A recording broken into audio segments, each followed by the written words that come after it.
Everybody's asking me about my opinion of Bitcoin.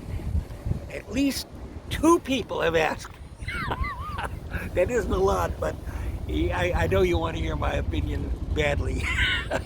Okay, here it is. I used to think, and still do, that Bitcoin is kind of a Ponzi scheme. Now, what is a Ponzi scheme? A Ponzi scheme is where somebody is selling something of no value, but that something is given a value because it's going up.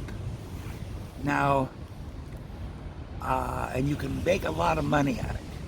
But where does the money that you're going to make come from? It only can come from new investors. So that is the classic definition of a Ponzi scheme. And how does that differ from a regular business? Well, very simple. If you're making necklaces, you're taking rocks like these rocks here, and you're making them into beautiful cubes, and you hang them around your neck. And some women think that's good, but it requires a rock, it requires a little work, and then you gotta make it fashionable. But Bitcoin is an electron. It's floating around in the air somewhere. It has no intrinsic value. It doesn't cost anything to make aside of a little electricity. All right, so even so, here my producer is shaking his head. He's disagreeing violently, like all the Bitcoin enthusiasts are always doing. But I like Ponzi schemes. If you can get in on a Ponzi scheme early enough before it collapses, well, then you can make money. So a friend of mine who said, just a Ponzi scheme, I wouldn't give him a nickel. Hey, I bought some Bitcoin when it was 20,000. Now that's a crazy price to pay for electron in the sky. 20,000 bucks for a Bitcoin. Hey, guess what? In a few months, it went to almost 70. So I'm going to walk away, if I cash out now, with 50,000 bucks. You can do a lot with 50,000 bucks. My God.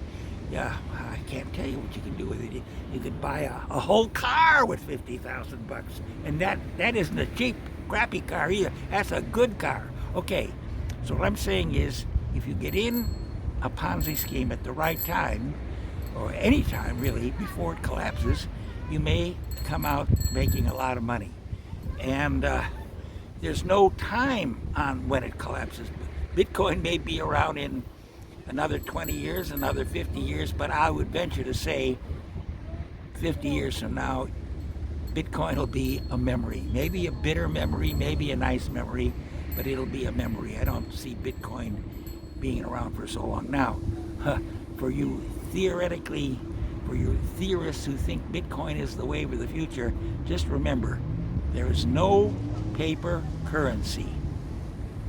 Paper currency has been around since ancient China, and there is no paper currency over 200 years old that's around still today. So every currency has had its day and is now pretty much worthless except as a collector item. I think there's some civilization where they took big rocks like this and they made them into donut shape. And those donut shapes are laying around on some island where they used to be currency. And, you know, who wants them now? They're just donut-shaped rocks. So anyway, Bitcoin, in my opinion, and by the way, the price today I just checked was around 65,000. So you are going to get my recommendation on March 1st. All right, so the price today is around 65,000 per Bitcoin. Is that a good time to buy? Hey, I can't tell you whether that's a good time, because some of my friends, though they say, hey, 200,000 by December of this year, and others say 0 by the end of this year. I can't say one way or the other. So listen, you want my recommendation? Buy one share of ETH, Ether, at under 4,000 and sell it. Sell half when you get to 8, and you'll play with the casino's money after that. But I can't really tell you what to do. And my opinion about Bitcoin is, It's not a sure thing. That's a sure thing. Now, getting back to the existence of currency, $1 in the year 1900 would have bought you a gourmet meal that today would be $200. So the dollar has gone down 99.5%. The British pound even more in the last 200 years.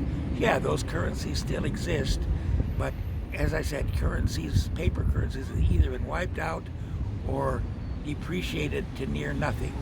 Whether that'll happen to Bitcoin, I can't say, but I'm going to take a wild guess and say that 50 years from now, for sure, 100 years from now, in the year 20124, there won't be any Bitcoin, but there won't be any you or me either, so it doesn't matter. Bye-bye. See you tomorrow.